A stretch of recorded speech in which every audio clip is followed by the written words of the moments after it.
The story starts on an island where a bunch of hunters are up against some huge ant monsters. The boss of the hunters gets in the face of one of these big bugs and tells his team they can't back down no matter what. But these giant ants are too strong, and the hunters start losing. The boss is getting eaten by one of the ants, and he's about to pass out.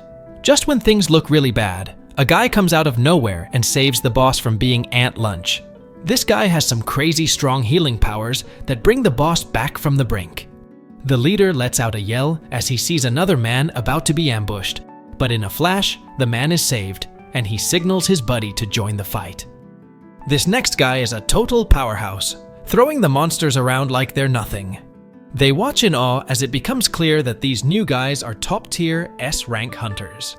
These pros make quick work of the red ants, but then an even bigger white ant shows up. The hunters decide to take on the big boss, leaving their injured leader in the care of the healer. These mighty warriors jump into action, working together to tear off the monster's face arms. One of the S-rank hunters then uses one of these arms to totally demolish the giant white ant. But there's no time for a victory dance. An army of white ants shows up, and it turns out the big ant was just one of many. But these hunters aren't scared of anything. The wizard cranks up his lightning power, and the muscle-bound guy flips into a frenzy, his massive muscles ripping through his clothes. Their epic battle can be seen all the way from the city, where another man, Mr. Choi, is relieved they made it in time. Mr. Choi has his hands full too, as the city is swarming with ants. He blasts them with a wave of fire, leaving only the white ants standing. But he's not worried. He's got his own squad of bug busters to take them on. We learned that over a decade ago, portals to another dimension popped up around the world. All sorts of monsters poured out of these portals, and only folks with special powers could stand up to them. These brave souls are known as hunters, and they're ranked from S to E. But there's a catch for these hunters. Once their powers wake up, they can't get any stronger, no matter how hard they try. Fast forward 3 years from the day of the ant invasion, and we're in a bustling city. A big crew is getting ready for a raid mission. A guy named Kim is there, welcoming a dude with a killer mullet. His name's Park. They're hoping to score big on this mission. Then, our main man shows up, Jinwoo. Everyone knows him, and they all greet him. Park's been out of the loop for a bit, so he's curious why everyone's so friendly with Jinwoo. He wonders if Jinwoo's some kind of super hunter. But Kim sets him straight. Jinwoo's actually famous for being the exact opposite. He's new to the group, but he's already earned the nickname Weakest Hunter in the world.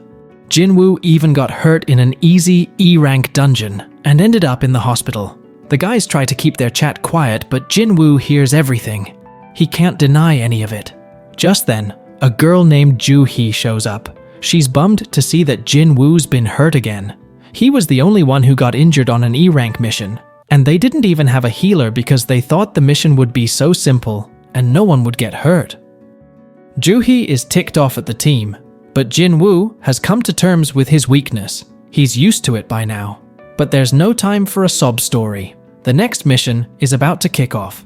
A guy named Sung Jinwoo steps up, introduces himself, and offers to lead the mission. He's the top-ranked hunter in the group, so everyone's relieved to have him in charge. With that settled, the mission gets underway. Everyone starts heading into the gate. Kim advises Jinwoo to stick close to the group to avoid getting hurt. Joo-hee joins the others in the gate, and Jinwoo takes a moment to check out his weapon, a small blade with barely any magic. He's blown all his cash on useless NFTs and doesn't have much income, so it's all he can afford. He takes a deep breath and steps into the gate. Meanwhile, the president of the Hunters Association, a guy named Go, wraps up a meeting with the government. They've told him to avoid something called a dungeon break, but they also want him to supply goods from the dungeon. Go and his crew make their living by selling stuff they get from the dungeon, so he's cool with the request. The crystals they get from defeating magic beasts are called magic gems, and they're sold for cash. Back with Jinwoo, we see that he's managed to snag a magic gem. He's stoked to finally have one, but he has to quickly defend himself from a goblin. The goblin is relentless, and Jinwoo's blade breaks into pieces when he attacks it. The goblin lands a hit on our hero, and Joo-hee can only stand by, screaming. But just in time, the muscle-bound guy from before charges past Joo-hee and saves our wounded hero.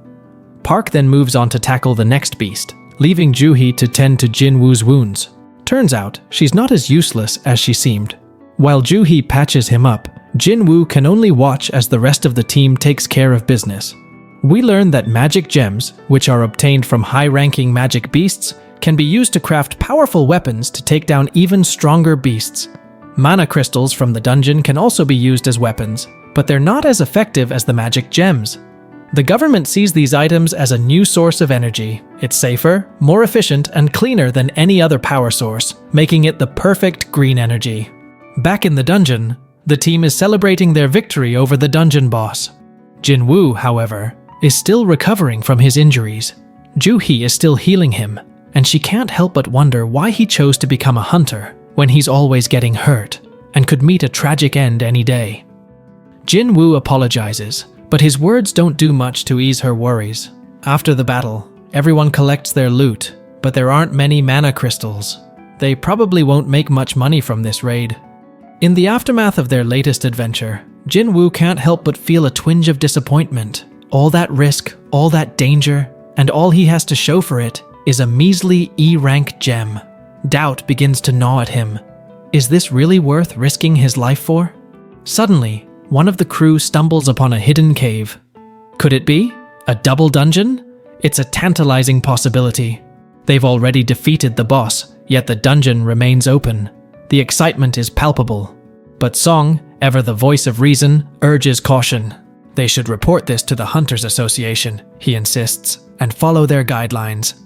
The others grumble in protest. Reporting it would mean forfeiting any potential treasures hidden within this unexplored territory. Besides, it's only a D-ranked dungeon. How dangerous could it be? Kim, sensing an opportunity, plays on the captain's sympathies. He reminds him of Mullet Man, whose wife is expecting their second child. They need more than the meager loot they've found so far. Song is torn. The unknown is fraught with danger. They decide to put it to a vote. The result? A tie.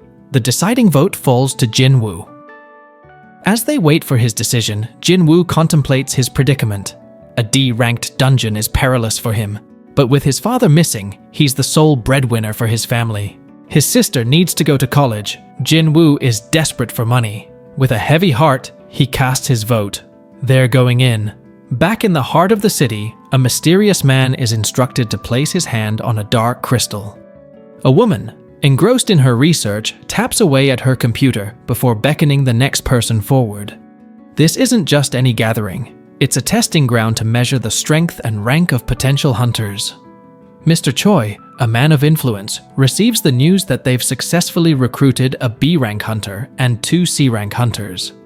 He's pleased, expressing his desire to recruit anyone with talent, regardless of their age or gender. He's on a mission to assemble the best team of hunters, and he's confident they already have one of the strongest, a certain Cha-hei. Meanwhile, in another part of the city, a group of thieves snatch a purse and prepare to mow down a young woman in their path. But this is no ordinary girl. With a fearless demeanor, she retrieves the stolen purse without batting an eyelid. This is Cha-hei, the renowned S-rank hunter. She's practically a celebrity, but the constant attention is more than she can handle. With a dramatic flourish, she makes her exit, leaving her fans in awe. Back in the depths of the dungeon, Song explains that the portal will close an hour after the boss is defeated. They've already been wandering through the cave for 40 minutes. Jinwoo, feeling guilty, apologizes to Joo-hee for dragging her into this due to his vote.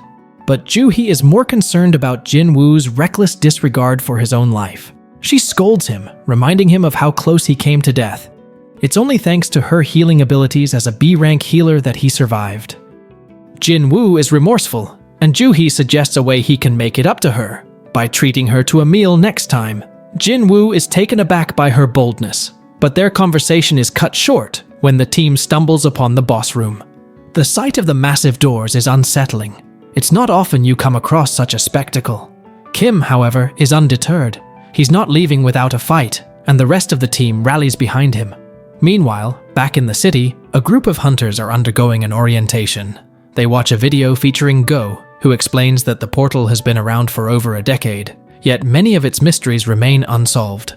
He emphasizes the dangers of their profession and the importance of vigilance during missions. Arrogance is a hunter's downfall. Caution is their lifeline. Back in the dungeon, it's clear that this advice has fallen on deaf ears. The team ventures into the unexplored room, their casual demeanor belying the danger that lurks within. It's their first encounter with this type of dungeon, and they're awestruck by the century-old statues, some clutching peculiar musical instruments. Jinwoo can't tear his gaze away from the largest statue, while Jo-hee grows increasingly uneasy with the eerie silence. As they ponder the whereabouts of the boss, Sung's attention is drawn to a mystical circle on the ground and a tablet inscribed with ancient commandments. It speaks of worshipping a deity, but Sung has other concerns. Jo-hee is convinced she saw the giant statue's eyes move, staring right at them. Jinwoo dismisses it as a figment of her imagination, but the sudden slamming of the door sends shockwaves through the group. A woman wonders if they are trapped, but a man resembling a gym teacher pushes her aside. He berates them for underestimating the dungeon and attempts to leave, no longer interested in the treasures. But before he can make his exit, he's cut down in his prime, half his body sliced off by one of the statues. The sight of the statue moving sends a wave of horror through the team. Jinwoo in particular is struck by the realization that the D-rank hunter who was just obliterated in a blink of an eye was stronger than him, an E-rank hunter. The odds are stacked against him. The situation is baffling. This is supposed to be a D-rank dungeon, not a death trap. As panic sets in, Jinwoo has a chilling thought. If one statue can move, what's stopping the others? He locks eyes with the giant statue, and to his horror, it stares right back. A flashback to Jinwoo's past reveals a series of harrowing experiences. From being separated from his team on his first mission to nearly dying in a maze, from being injured by an E-rank magic beast to spending weeks in the hospital, danger is a constant companion in even the lowest-ranked dungeons.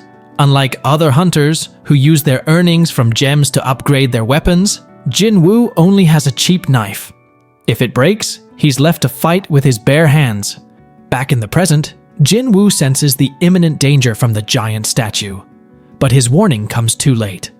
The statue unleashes a devastating beam from its eyes, causing widespread destruction. The team is in shock, unable to comprehend the unfolding chaos. Jo-hee is trembling with fear, and Jinwoo can't help but wonder how they ended up in this dire situation. Trapped with no escape, the grim reality hits him. He's facing certain death. Thanks for watching, please subscribe, and see you on the next episode. Love you guys.